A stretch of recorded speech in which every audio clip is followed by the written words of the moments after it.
I always had a curiosity for like nature, outdoors, but I was always limited to how far I can really be in there.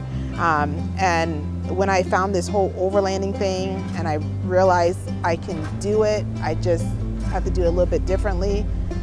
It was just like an addiction. After that, I was just like, I can go anywhere I want kind of deal. And that's why I'm so passionate about it. Hi, I'm Channing, and welcome to another episode of Rigs We Dig.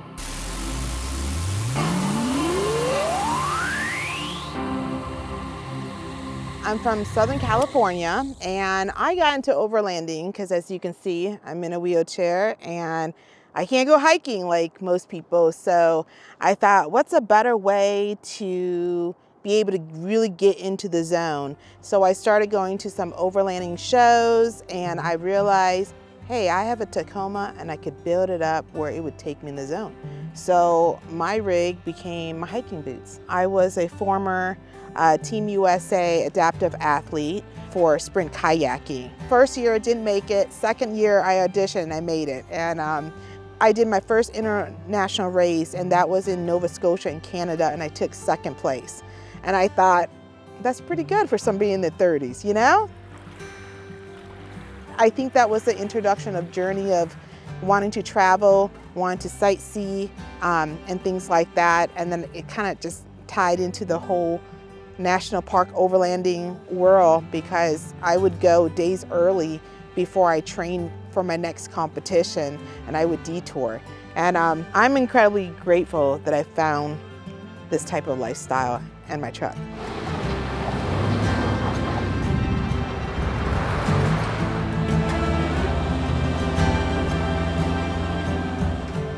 So LNCO stands for Ladies Night Campout, and then we just added overland at the end. The founder, she created it because she felt like overlanding is such a male-dominant world, and she wanted to have a space where we can find a tribe in our own women community. And so she created Ladies Night Campout. It's a community that badass women that get together, and we really like do some hardcore trail. Like I think we did one in August, and we went up to 11,000 feet in elevation. And this bad boy went up it. I couldn't believe it, because I was just like, I was really nervous, you know, but that moment I was just like, we got to keep this group alive.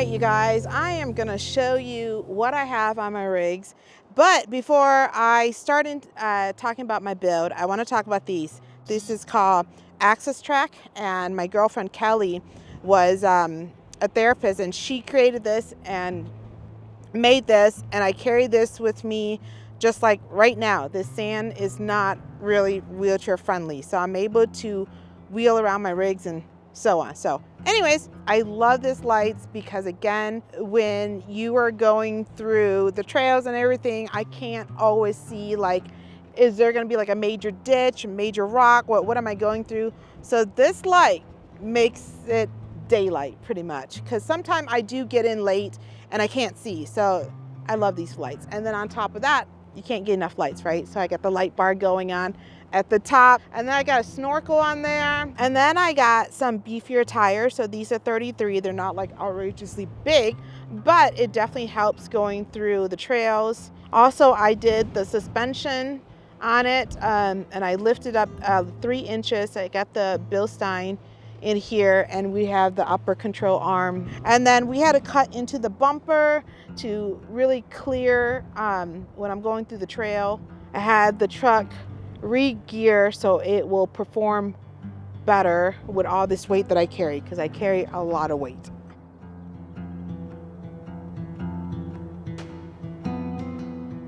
We are in the back, and what we're going to talk about now is I never know when I'm going to run out of gas, so I always carry extra Rotapack. So I carry those with me just in case, because I have ran out of gas before, but I have learned from that. Anyways, I have more stickers to put up, but I didn't put them all up yet, but eventually I'll get there. So I've gone to a lot of places with this truck and with this weight. I normally drop the tailgate down and it becomes my porch. You guys have seen me sit on my porch several times, but I normally have a swing hammock here that comes out, and you know, just me sitting, driving all day long. I like to come out to my porch. I swing my hammock here. And then those two black little mount that I have on there, that's the, eventually I'm probably gonna get some boards that go across it and carry probably my stand-up paddleboard on the side of my truck. That's what I'm thinking. And then currently right now, I have about 300 watts of solar on top. Okay, so now you guys are in the interior.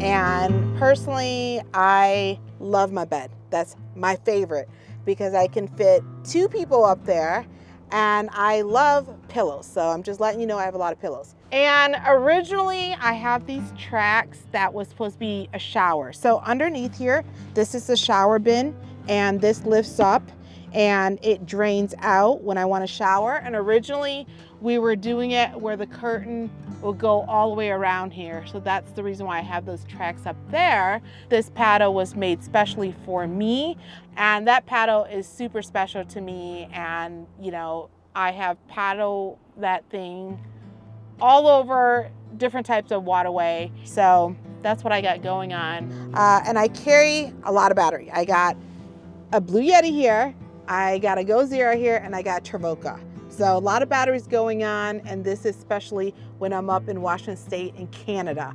and the northern part of Oregon, because sometimes I don't always see the sun. And I have my air fryer that runs off of these battery, and this is why I have a lot of battery, because I use the air fryer a lot. And then I run the fridge here, and this fridge will last me about a week or 2 weeks, depending on what I have on here. I carry a Mr. Coffee, traditional homemade coffee machine, just because I love how the way it smells when I have the coffee going. It smells so wonderful. But then sometime if I do run out of battery, if I do, that's my backup, is the jet boil.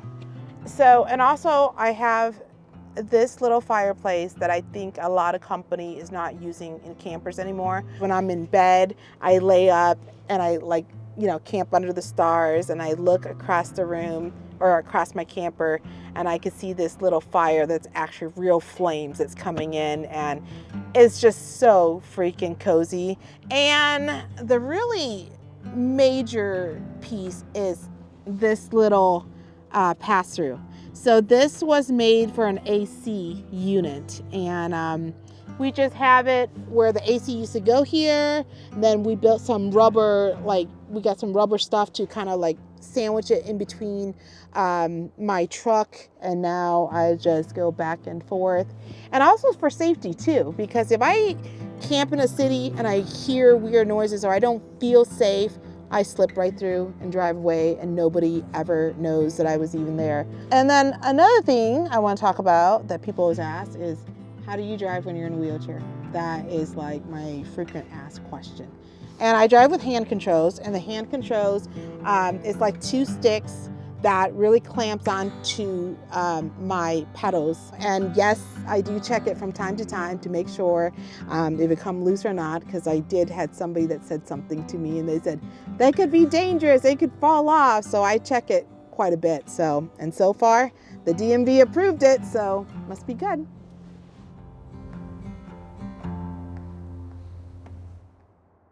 I appreciate you guys stopping by and being curious about my spaceship. Everybody's always wanted to see what's in it and what not, what I have and so on, but now you guys know. And I will see you guys on the road. I did my first trail, and like I said, I love the boulders and I always wanted to climb it. And I thought, I'm gonna bring one friend with me just in case. And we did the Mobius Arch Trail. everybody told me no. Everyone was like, I don't think it's a good idea. And I don't think they're trying to be mean about or discouraging. But I just think when you think of wheelchair, you just automatically think like, don't do this, you know. When I got up there and I looked down at all the rocks that was underneath me, I just felt so incredibly like accomplished and proud because, you know, when people tell you no, you're just like, I'm gonna do it and it's gonna happen. And maybe it wouldn't happen, but it did. And I was able to get all the way up there. And like I said, I think, you know, as a human being, we wanna stay in our comfort zone. But I think the best way to challenge yourself is to get uncomfortable, you know? Even if you fail at it, at least you don't have to sit there and go, I wonder if I did it, would it work or not? So I think if you have an instinct to wanna do it and it's not going away, do it.